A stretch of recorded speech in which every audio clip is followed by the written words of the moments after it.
Buonasera a tutti. Hello, everyone. And my name is Laura Cambriani, and I'm an Education USA advisor.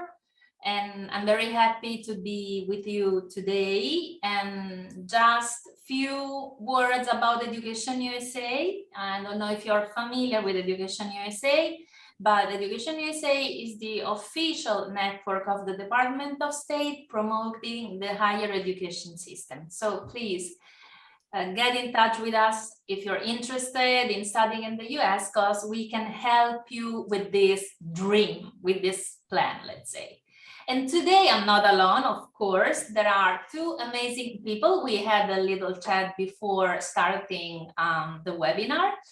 And so today, you know that the topic, but I'm gonna tell you the topic again, is liberal arts education in the United States and writing a better college application essay. And today with me, there's Jennifer Kenyon, and she's the Director of International Student and Scholar Services. And then Wes Kennison. Wes parla italiano, attenzione, and he's a lecturer in English, languages and literature, and is a faculty fellow from State University of New York at Geneseo.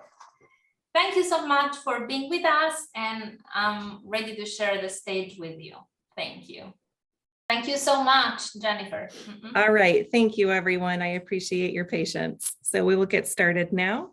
As Laura said, I am Jennifer Kenyon. I am the Director of International Student and Scholar Services here at SUNY Geneseo, and I am joined by my colleague, Wes Kennison. Hi, I'm Wes, and I teach in the English department here in the Department of Languages and Literatures, and I've worked in study abroad and spent a very big chunk of my life in your wonderful country. So today we're here to talk to you about liberal arts colleges here in the United States. What are some benefits of attending a liberal arts college? What to expect if you choose to attend a liberal arts college? And then we're going to talk a little bit about the application process. If you decide to apply to universities in the US, we'll talk about the application essay and some suggestions for do's and don'ts of writing your college essay, some best practices when writing your essay. We have a brief introduction to SUNY Geneseo, where we both work, and then at the end, we'll give you some time for questions. And now I'll turn it over to Wes to talk to you a little bit about liberal arts colleges. Thank you, Jennifer. Thank you, Laura. As I say, I have spent a fair amount of time with my American students in Italy and also in assisting Italian students here in Geneseo to understand the difference in the system. And there are some important differences. Okay, so first of all, just the basic facts. In fact, we're a four-year institution of higher education with a focus on undergraduate programs that lead to the study of a bachelor's degree, okay? And these often include humanities, arts, sciences, social sciences in the required curriculum. This is one of the things that you may find a little different from traditional approaches to higher ed in Italy, where primarily what you will study is your major field of study at that level. The American university, especially a place like Geneseo, offers and requires actually a broader range of subjects in support of your major field of study. And one of the among the advantages in that is it does give you some opportunities to explore other things while you're there, to have a broader knowledge. Most importantly, I think in terms of the goal of a liberal arts college, it allows you to talk about what you do in your major field of study to people who are not part of your major field of study. Often as you go out in your career, you will find that it's necessary to, even if say you're working in a hard science in the laboratory, okay, but then you've got to go out and convince somebody to fund your project, okay? So you've got to talk to people who are not familiar with the kind of research you do. And one of the objectives of a liberal arts education is it connects you out to that broader world, the world of language, politics, and culture, and allows you to build those bridges. And so that's one of the real important emphases, especially the way that we do the curriculum here at Geneseo. A liberal arts university versus a research university. Okay, so we are a liberal arts college here. So an undergraduate focus. Okay, one of the interesting things about colleges in the United States is that, you know, some of the big name colleges, the ones that you always hear about, are often places that earn their reputation as much for their graduate schools as for their undergraduate education. And one of the things that happens there is that very often the undergraduate courses are taught by the graduate assistants. So you go to the college, but largely, often case your teacher is somebody just a few years older than you, who is working on a master's or a PhD program. At Geneseo, at a liberal arts college, the faculty teach the students. So you actually get to work directly with the faculty, the people who are prominent in their field, publishing research. And in doing so, you have the advantage of gaining some graduate level research skills and techniques because there are no graduate students to do that. And so you work directly with the faculty. That also allows the faculty to get to know you really well, write really nice letters of recommendation for you, and build that, in a sense, that kind of friendship that can greatly benefit you as you go forward. We may offer a few graduate degrees, but our primary focus in the liberal arts college is always going to be undergraduate instruction. We have a flexible, broad curriculum and smaller classes. Once again, that relationship between the teacher and the student and the teacher and the professional support staff, that's really the value of a liberal arts education. At a research or national university, obviously you're going to have more sophisticated lab facilities, although at a place like Geneseo, we have some pretty impressive stuff here. It may offer more in the way of graduate degrees. Classes often tend to be larger, and you get less one-on-one time with the professors, primarily because there's that layer of graduate students that's between you as an undergraduate and the faculty. So how does a liberal arts college differ from an Italian university? Okay, well, for one thing, we often view the degree as a 4-year experience, and we dedicate at least a year of that to what we call general education. General education comes in a wide range of requirements. So no matter what you're going to specialize in, what you're going to major in, we're also going to expect that you have some language capability. Obviously, you're coming with that as a speaking a native language, which is not English, okay? But we're going to want to work on your ability to speak English, to comprehend English, to debate in English, to write at a scholarly level in English. And that's going to be a really important part. No matter what your major is, we're going to be focused on that. No matter what your major is, you can also get an experience of a lab science. Even if, say, you're in one of the history or literature or something like that, you're going to come out of it knowing what somebody does in a laboratory and so forth. We want to know something about the social sciences, okay, the sciences that study human behavior. And so we want you to have some exposure there, and we want you to have some exposure in what we call the humanities, which is the literature, history, and philosophy. To that end, one thing that's a very high priority for us is something called interdisciplinary instruction, where we actually cross from one subject to another and then actually use two disciplines together to address problems. If you actually, we have a belief here in the liberal arts setting that once you get out into the world, there is no problem that you can solve with just one department at a college campus, that you're always going to be crossing the boundaries of those disciplines and have some comfort in doing that, but also seeing how scholars and researchers and learners from different traditions can work together. For example, a couple of years ago, we did a study abroad program in Iceland where we had half the students were hard science majors and half the students were English majors. And so the task was for the English majors to network with the science majors to figure out how to talk about what the science majors were studying to a broader general audience. That was the focus of the course, is that communication between those two. So we want to have that sort of interdisciplinary approach to it. And you're also going to find that an American university, as opposed to not just specifically Italian university, but European universities generally, is that there is a much more, I would have to say, intentional approach at the college to address a large number of issues apart from simply your academic field of study. So in terms of what we call, we have the opportunity of doing extracurricular learning, where we have opportunities in the residence halls to engage in different kinds of learning experiences, service experiences in the community that get you connected up with folks off campus, and a wide variety of things that are going to, once again, create that larger context around your experience, but also then give you support in terms of what you need to be successful.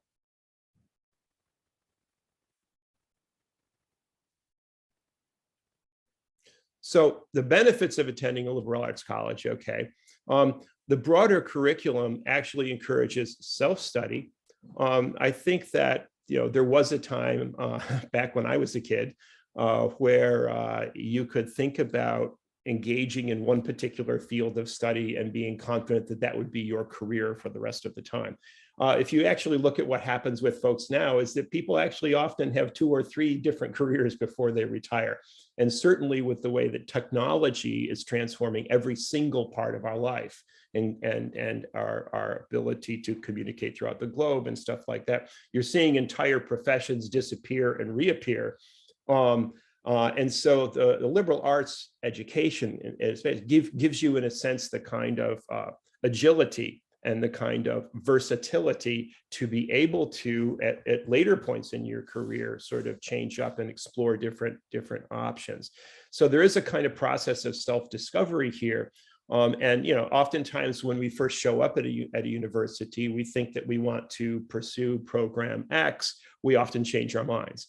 And it's okay to come to a liberal arts university, spend a year without even knowing what your major is going to be. As a matter of fact, sometimes we encourage, take a wide range of courses, and have do a little self-exploration, self-discovery, and maybe you're going to choose something you didn't even know was possible when you first started out. To improve our capacity as critical thinkers.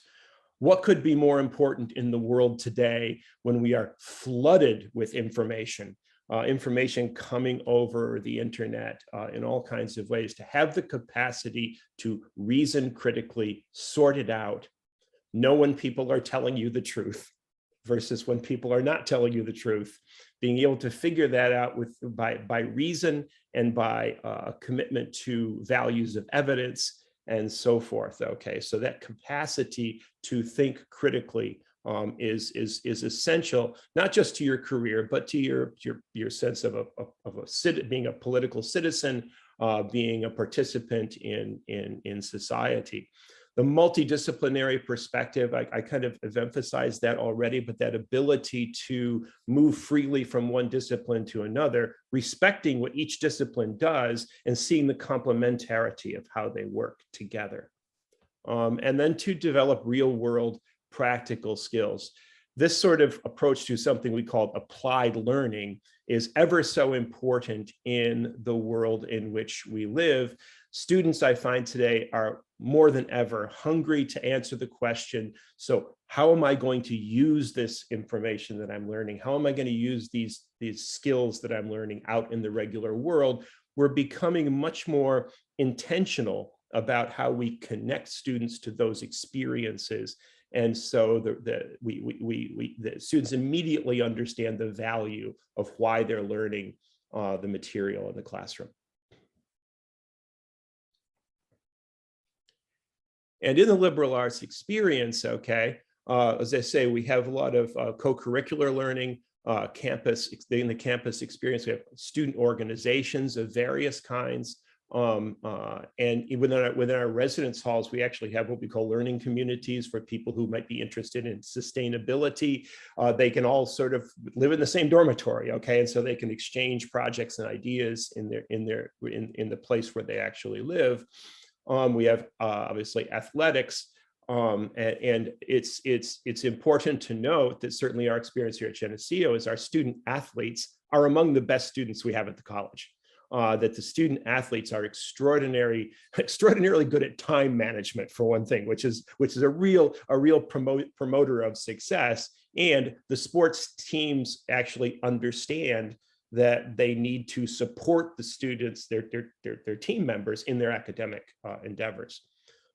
We have small class sizes, and we emphasize that personal interaction, getting to know, developing that relationship with your teachers and with the staff support who are going to help you to be successful. We don't want anybody to ever feel like they have no one to turn to resolve a problem. There is always someone to turn to help in resolving a problem.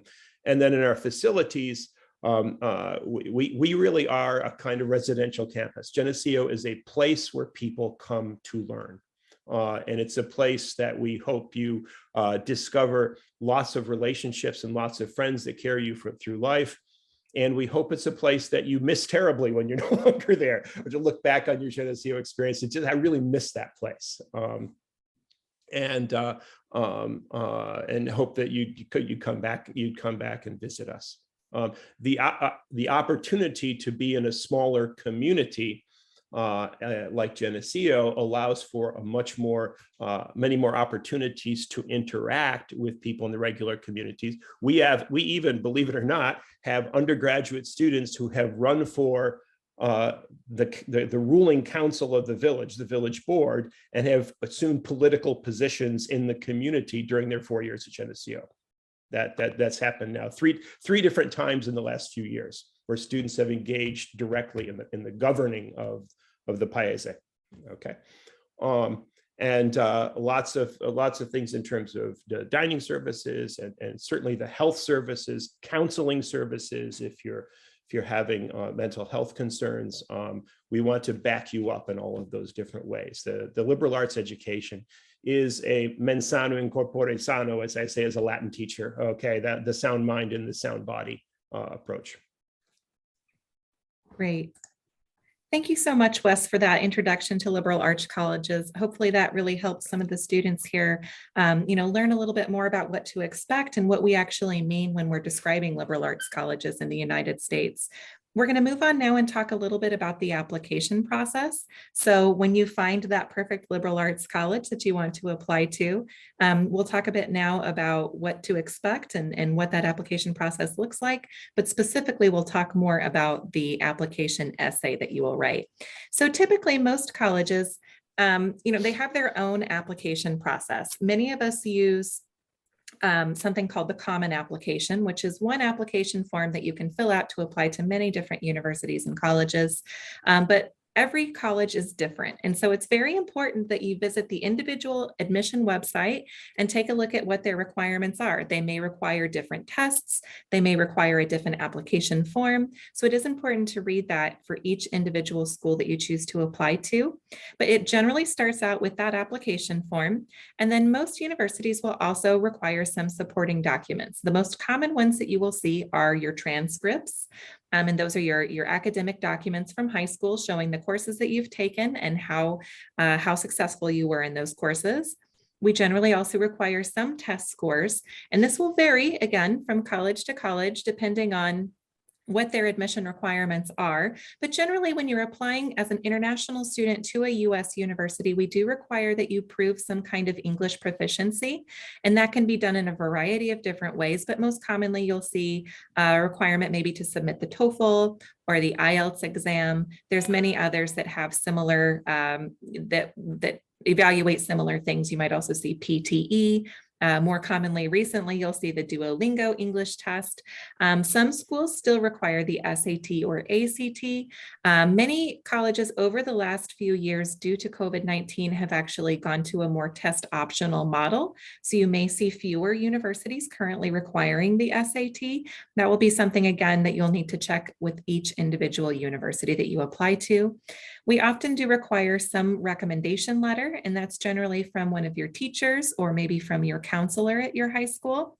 And then the thing that we'll talk the most about today is your essay, or some colleges will call that a personal statement, but it's generally a similar type of document where we are really seeking to learn a little bit more about you that we don't find elsewhere in your application. So the do's and the don'ts of writing your application essay, we're going to talk about choosing your topic. We'll talk a bit about how to stand out. We'll also talk about things that we recommend that you include or that you not include in your essay. And then most importantly, proofreading your essay. So first of all, one of the most important things that you will do is to choose the right topic. My first recommendation seems like a very simple one, but please read the instructions.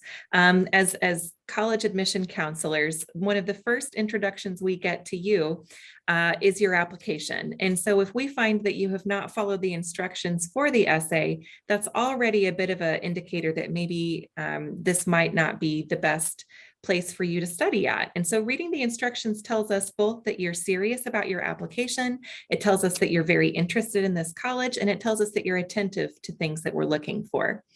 Often colleges will provide prompts. Specifically, the Common Application generally has several prompts that you can choose from, so they give you suggestions about what to write about. My recommendation to you, though, is to look for a prompt that really speaks to you. It's a prompt that maybe you think of an idea that really makes sense with that writing prompt. Don't feel like you have to choose a prompt just because maybe it seems like the best one to write about. Choose the one that makes the most sense for you, because that, personally, I think that students write the best essays when they're interested in the topic that they're writing about. Many times the instructions will specify a length of some sort. They'll say write 1 page or write 5 paragraphs or write 500 words. And I really suggest that you stick to those requirements because, again, that shows us that you've read the instructions. And then choose a topic that you can relate to. It should give you the opportunity to tell us more about yourself. We know your grades. We know your test scores. We know your extracurricular activities that you've participated in, but what I really want to know is who you are. I want to get to know you better. And so try to choose a topic that gives you the opportunity to really introduce yourself to us. So here are a few examples of writing prompts that you may see. I borrowed these from the Common Application. These were some writing prompts that were part of the Common Application in the 2019-2020 academic year. So first of all, they often include an open-ended option where you can choose your own topic. You can write any essay that you like. And sometimes that's the best option. Again, if you don't see a prompt that really speaks to you, that's not something that you're particularly interested in, I would prefer that you choose your own topic and write what you would like to write versus writing an essay that's not very interesting to you. I'll read some of these examples to you. Some students have a background, identity, or talent that is so meaningful that they believe their application essay or their application would be incomplete without it. If this sounds like you, please share your story. Another is reflect on a time when you questioned or challenged a belief or idea. What prompted your thinking? What was the outcome? And then finally, discuss an accomplishment, event, or a realization that sparked a period of personal growth and a new understanding of yourself or others. So you can see that all of these writing prompts give you the opportunity to really tell us more about yourself. Tell us about an important experience in your life and how that brought you to who you are now. And so you can see that common theme through many essay prompts that you will come across as you apply to colleges. But again, my encouragement is that if you do not see a prompt that is really interesting to you, don't hesitate to write your own essay. So now we'll talk a bit about how to stand out. During application reading season, admission counselors like me may be reading dozens and dozens of these essays every day. And we love reading them. To tell you the truth, it's one of my favorite parts of the job. But it is sometimes challenging, I think, to stand out in that pool of many essays. So, a few recommendations that I have as someone who has read hundreds and hundreds of these essays over the years, I recommend that you never embellish the truth. Be honest. Tell us who you are. We're not interested in the perfect student. We're interested in the best fit students. We want the students that want to come to our college, that are interested in the majors that we offer, and that we think will be successful. And if you tell us things that are not necessarily true about yourself, that doesn't help our case, and it doesn't help you either in the end. I recommend not using what we call cliches. You will come across many essays on the internet that recommend that you do certain things, that you use quotations from famous people, that you use metaphors or things like that. If you find it on the internet, there's a good chance many other students have as well. So I am more interested in finding out about you and your unique self than I am about reading what some expert on the internet thinks is the best essay to write. This should seem maybe a little bit obvious, but I also recommend that you not try to be overly shocking to get our attention. And of course, I say this because it has happened, right? And I can give you some examples. I won't today, but there are essays that I remember many years later, not for good reasons. So don't be profane. Don't try to get our attention by being overly shocking or offensive. Don't talk about extremely personal things in your essay. If it's not something that you would be comfortable sharing with a stranger at the dinner table, it's something I would recommend you not write about in your essay. And then finally, again, I think this is maybe a bit obvious, but never, ever copy your essay from the internet. There are many experts out there that will tell you they know what we're looking for, that this is the essay that will get you into the college of your dreams. And I always say, if you can find it on the internet, the chances are I can too. So I want to know who you are. I'm not looking for a perfect award-winning essay. I just want to get to know you better. And so that's the most important takeaway that I hope you get today. So now that you know what not to include, I do recommend that you be your unique individual self as much as possible in your essay. I just want to get to know you better. And so tell me what it is about you that makes you, you. I love to see a little bit of humor in an essay. I personally love to laugh. And if you think about all of those essays that we're reading in a day, I do remember the ones who say something that's clever or who have a funny personal story to tell. That's the good way to stand out, is maybe to use humor in a good way. Tell us your personal story. That's another thing that I love to read is students' personal backgrounds. Maybe what made you who you are? You know, was it growing up in a household with lots of siblings, or was it observing a particular teacher and maybe that teacher really inspired you to follow a particular field of study? So let us know a little bit about what really made you who you are today and why you're interested in coming to our college based on your personal experiences. And then finally, the essay, again, I've said this multiple times already, but the point of the essay is to help us get to know you better. So tell us something that we don't learn someplace else in your application. And now I'll elaborate a bit more on the things that I recommend you not include in your essay. So some examples of cliches to avoid: using a metaphor for your life. That's something that we see very often. It can be done well, but it's not necessary. I make this joke a lot. Please do not start your essay with a quote from Gandhi. If I had $1 for every essay I have read that started with a quote from Gandhi, if the quote really adds something to your essay, if it's a quote that just really speaks to you personally, that you live your life by all means include that. But please do not start your essay with a quote just because you think that's how you start essays. This may also be a little controversial, but I don't recommend writing about COVID-19. For the last 2 years, almost every essay I have read has been about COVID-19. It is definitely a major thing that has impacted all of our lives tremendously, but it's really overused in the college application essays right now. So writing about COVID-19 is not the most unique idea. Now, if you had maybe a unique experience at some point because of that, sure, that's something to write about. But I will tell you that we are reading a lot of essays about people's experience with COVID-19 over the last few years. Again, don't be memorable for the wrong reasons. It can make you seem immature if you talk about things that are really not okay to talk about. Again, if it's not something that you would be comfortable sharing with a stranger over dinner, if it's not something you would talk about with your grandmother, maybe it's not something we should write our college essay about. We're looking for students who are mature, who are going to be able to come and, follow their own path, get to class, complete their assignments without needing a lot of additional help. And if you write about things that are really not appropriate in your essay, it might make us concerned that you would have difficulty on your own in this college setting.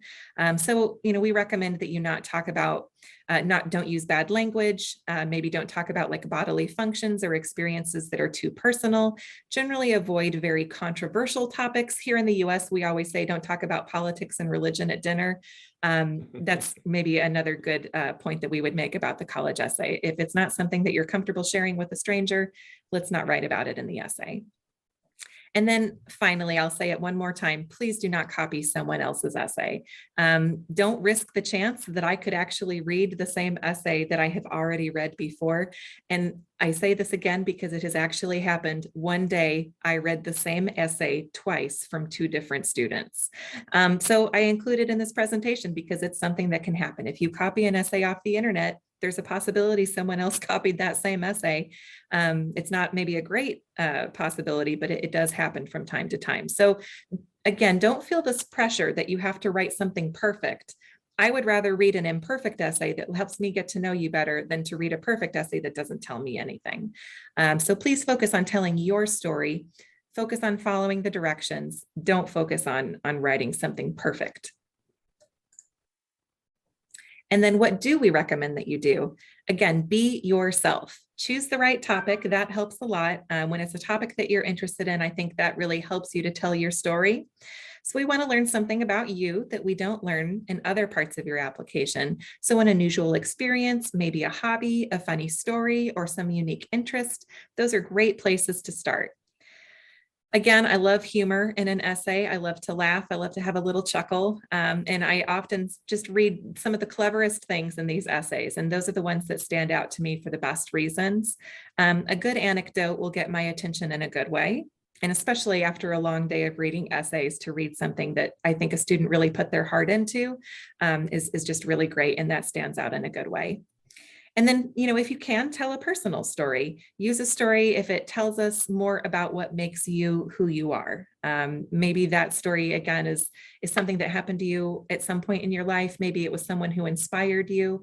But the goal is to tell us how your story fits into your goals moving forward, and how maybe attending a college like the one that we work at is going to help you to reach those goals in the future. Now, this may seem obvious as well, but please proofread your essay. Check for spelling, check for grammar, check for spacing. Maybe ask a friend or a teacher or a counselor to also give a second opinion on your essay. You would be surprised how often just small errors make it into an essay. And that's not as big of a deal as when you see an essay that maybe includes bad grammar. And again, reading up applications for international students, we are also keeping in mind, is your level of English strong enough to be successful in these challenging courses? Your English could be good enough to have a conversation, but you have to think about, will you be able to be successful in a biology course or in reading about history and topics that maybe are a little bit more challenging? So we are paying attention to your grammar and your spelling. And if there's no effort at all, really, to follow grammatical rules, that again tells us maybe that you wouldn't be as successful at the college. So it is important. A few small errors, I would say, are not a big deal. But if there's no effort to follow grammar, if there's lots of spelling mistakes, if everything is just scrunched together in one paragraph, things like that are sort of red flags for us. It's absolutely okay to use the same essay for multiple applications. We know that you're not just applying to one university. We know that you're likely applying to multiple colleges across the United States and maybe even in other countries. I would say, however, it is important to pay attention to those small things, like if you mention a major, or if you mention the university that you're applying to in your essay, be sure to update that when you send it to a different university, because it does seem like you're not paying attention if you send the same essay and you mention maybe a major that we don't offer, or if you mention another university.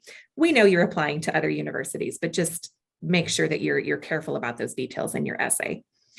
Again, if you were writing for some sort of a prompt, does your essay address that prompt? And does it follow the instructions that were given in the beginning? And then finally, pull your essay all together. Read about the university that you're applying to and think about why you're actually interested in attending that university. Why is it a good fit for you? And highlight some of those points in your essay. A great final paragraph is one that maybe mentions, it's my dream to study biology at a university that can really give me the opportunity to get out into the field and visit lakes and visit forests and to see these things in real life and to get hands-on experience. And I found that at SUNY Geneseo, I will have the opportunity to go to the lake or to go to Letchworth State Park and to study these things. Something like that really gets my attention because that tells me that you've done your research, you know something about my college, and two, that you have these interests that align with what we offer. So I really do recommend, just the same as when you're applying to jobs, how you might change your resume a bit to fit better with the job that you're applying to. You may want to tweak your essay a little bit for different universities that you're applying to. I think, again, you should absolutely reuse those essays for multiple applications, but you just may want to make slight changes for different colleges that you're applying to. Now, I know you all know how to write an essay and you've taken English courses and you know the general idea of an essay, but I do recommend you have an introduction, a body of your essay, and a conclusion. In that introduction, you might include some kind of a hook, again, like a personal story or some funny anecdote, not a quote from Gandhi. You will then have some kind of a thesis that tells us, the point of your essay. The body supports the introduction and the conclusion also supports that thesis. You restate your thesis and then you give your closing statement. And again, in that closing statement, I think is a beautiful place to enter information about why you have chosen to apply to the particular major that you're applying to and why you're interested in this particular university that you're applying to. We do have a quick breakout session here today. I think we'll just skim through this quickly, but I do have a few sample essays, so I'll give you just a second to read those. And as you're reading them, you can think about how those essays maybe follow or don't follow these presentation guidelines that we've given you. What did you enjoy about these essays? And what suggestions would you make? I'm not going to give you too much time to read these because we're getting short and I do want to be sure we have time for questions at the end. So if you need to pause the recording to read these, be sure to do that.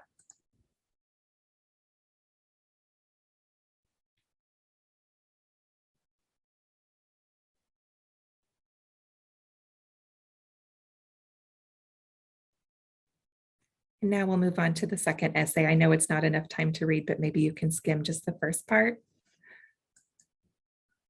This one is very small, I'm sorry.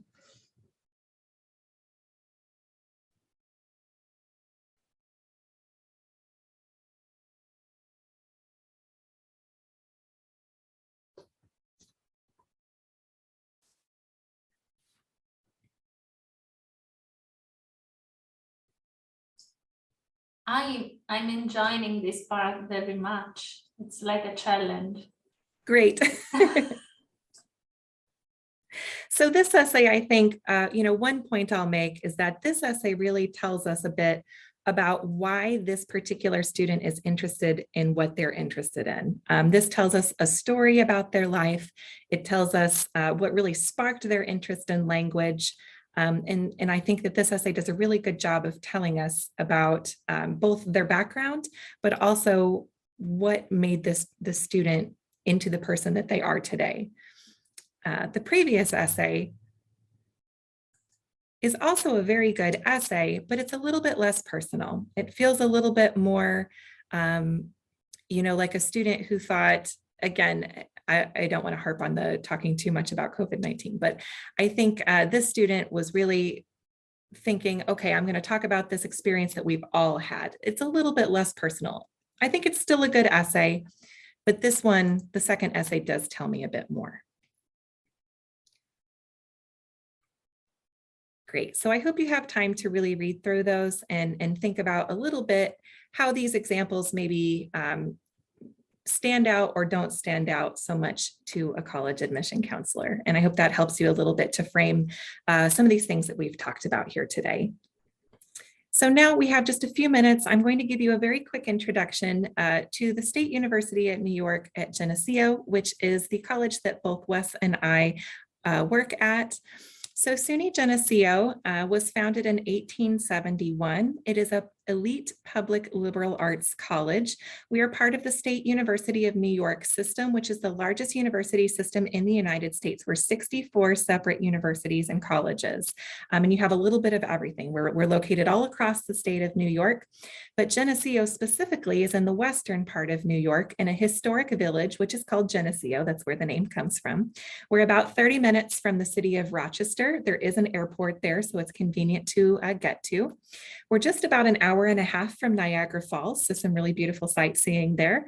And then actually we're very close to Canada. It's only a 3-hour drive to Toronto from our location. And it would be closer than that, except there's a lake in the way. Otherwise, you have to drive around the lake to get to Toronto. If you want to visit New York City, it's about 5.5 to 6 hours by car to drive. So New York is a very large state. And I always like to emphasize to students, don't just picture New York City, because there is also some really beautiful different types of landscapes that you'll find. And actually where we're located is really very rural, and there's lots of trees and lots of green space.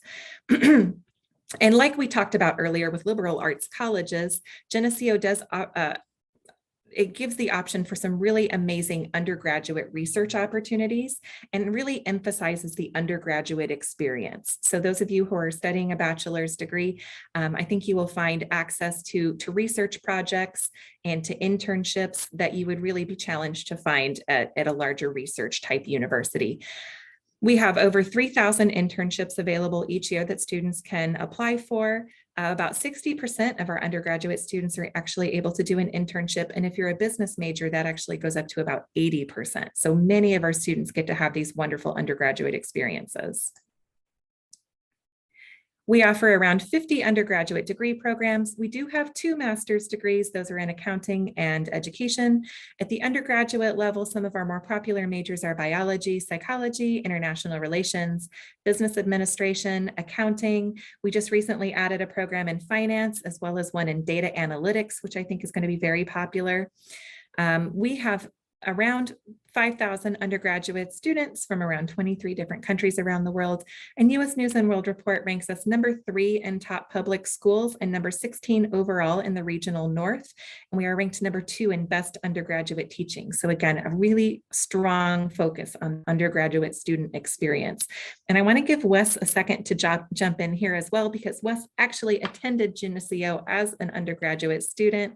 And I know he has some really great input on that as well. Thank you, Jennifer. One of the areas, I also not only was I a student here, I grew up in the area. So one of the things to say about the area, which I think is worth noting, is that if you're interested in subjects like, for example, women's rights and the abolition of slavery, the invention of mass market photography, right where we are is a central area in the history of those things. Susan B. Anthony and Frederick Douglass were both very local people here. And the Kodak company mass market photography was essentially invented about 20 miles north of Geneseo in the city of Rochester. And so we are one of the biggest, most important wine producing districts in New York. And in the 1800s, late 1800s, we were in the top 10 locations for the arrival of immigrants from Italy, which is why we have a very large Italian-American population. I actually married one of those folks. My wife is half from the Abruzzo and half from Sicily. And we have a great heritage of relationship with the nation of Italy here. And I think there's lots of new things to explore, but also a certain real comfort in being able to explore those connections as well. Thank you. Yeah, actually, Wes is 100% correct. There is a very large Italian-American community here. My maiden name is actually Basile as well. So my family came from Italy in the early 1900s as well. I don't have the language skills, unfortunately, but I do really love Italy and our family from that area. But now I want to thank you all so much for joining us. Maybe if you have any questions, we would love to answer those for you. But thank you so much for attending our presentation. I hope it was helpful, and we really enjoyed coming to speak to you today. Grazie tutti. Well, grazie a voi. Thank you so much. I enjoyed your presentation, and wow, and I've learned a lot. I will not mention COVID-19 anymore during this webinar.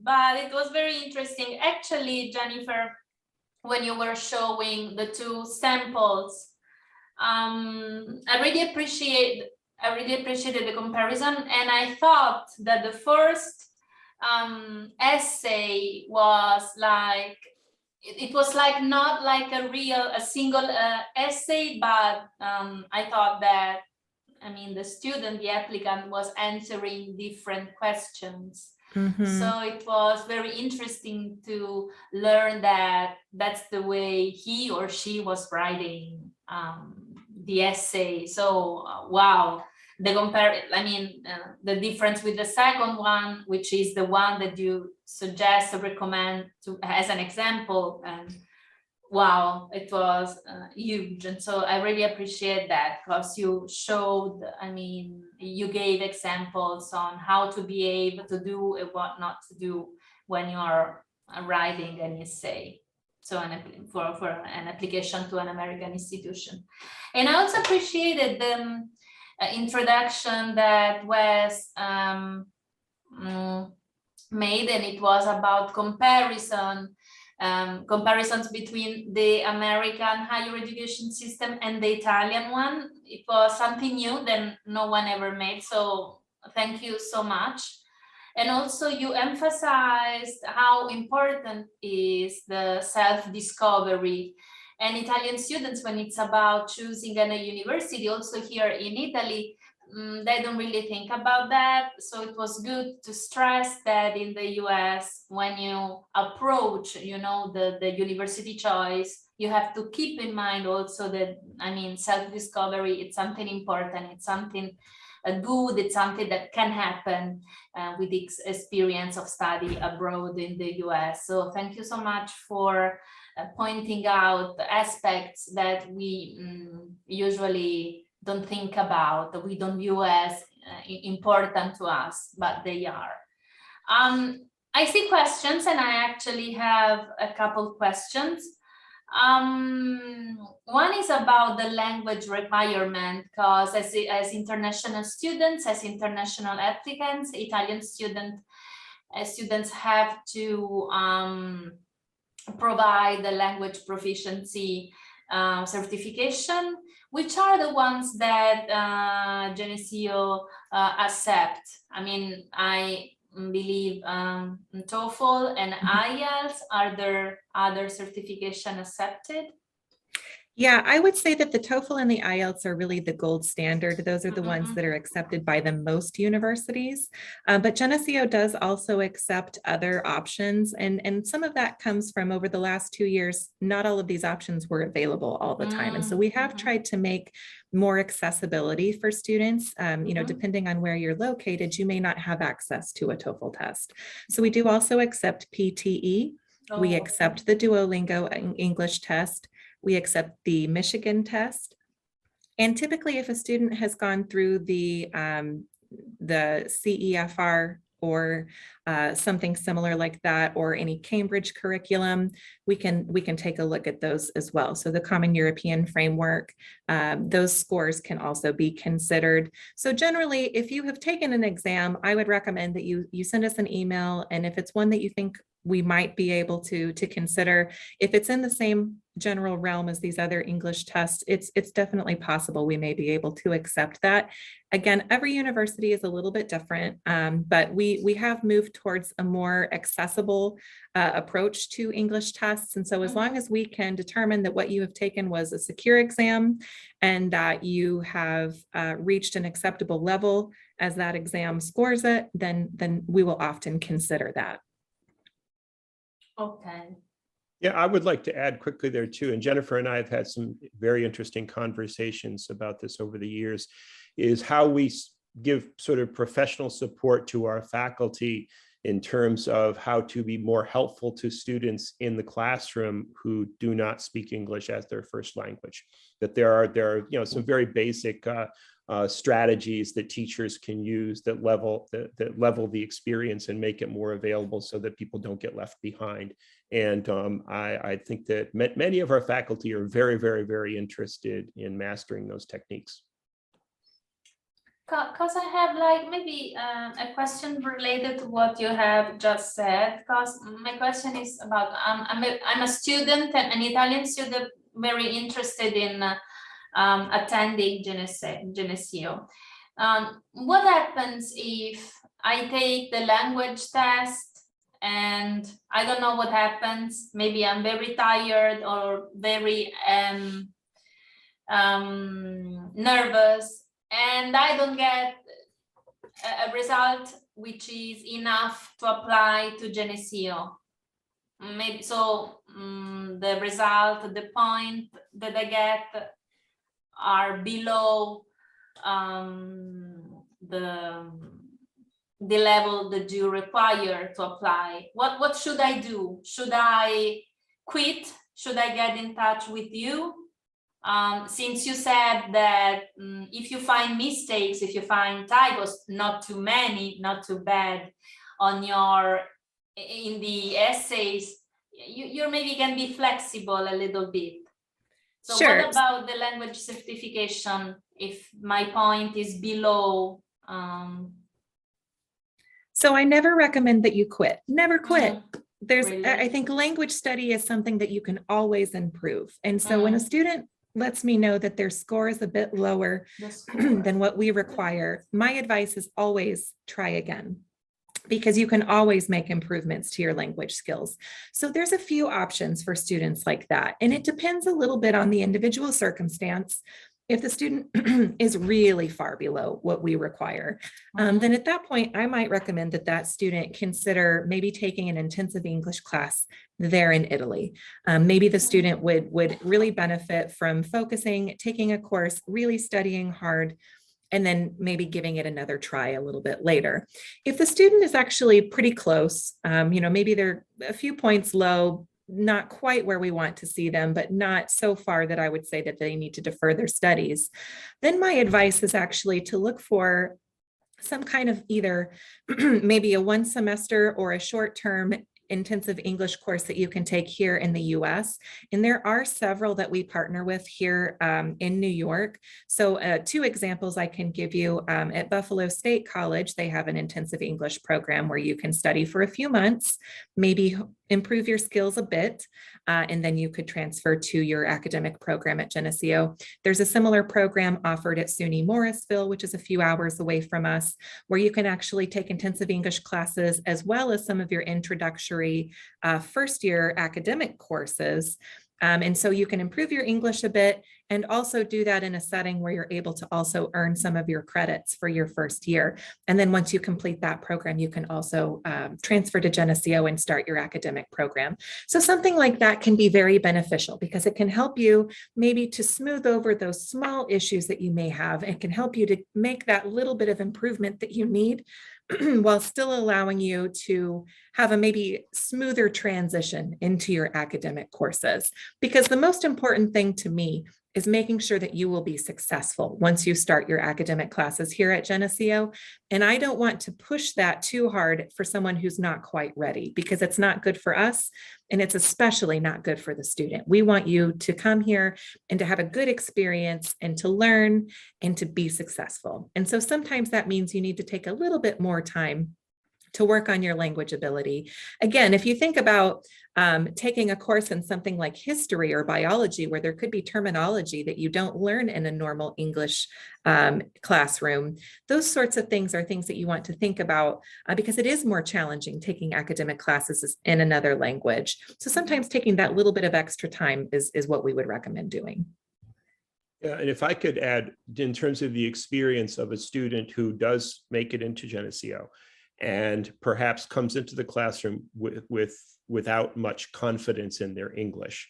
One conversation that I have frequently with students who believe that about themselves yes, to a certain extent, you're at a disadvantage in terms of grammar and vocabulary, but you're not at a 100% disadvantage. In fact, there's a way that you have an advantage over the native students here because you are looking at everything from a different point of view. I will tell you that more than once in my teaching career, the best paper in the stack that I collected was written by a person who did not speak English as their first language. And so what I recommend to students who are making that difficult transition is that try to simplify your grammar and how you write so you're less likely to make a mistake until you gain confidence.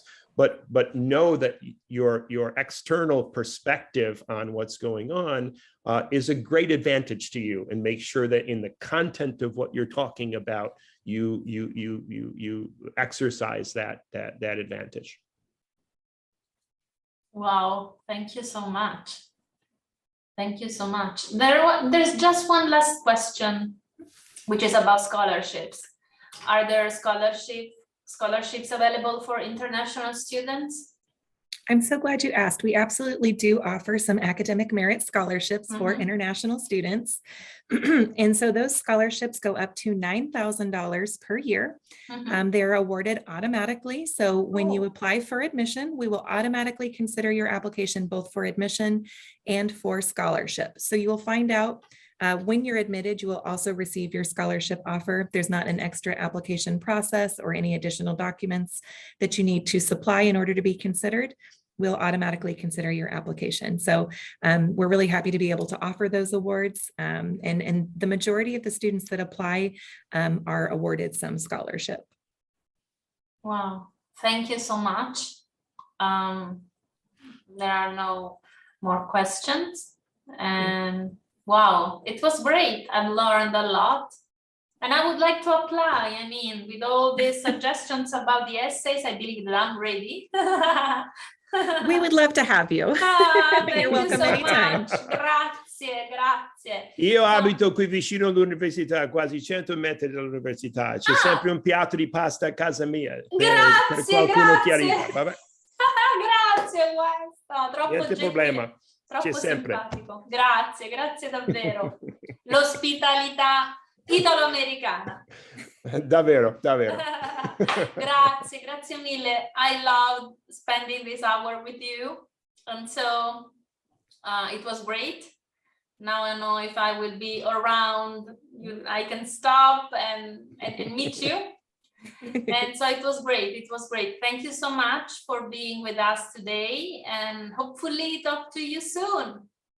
Thank you, Laura. Thank you so much. Grazie di tutto. Sì. Grazie. Ciao. Ciao, grazie. Bye. Thank you. Bye. Bye.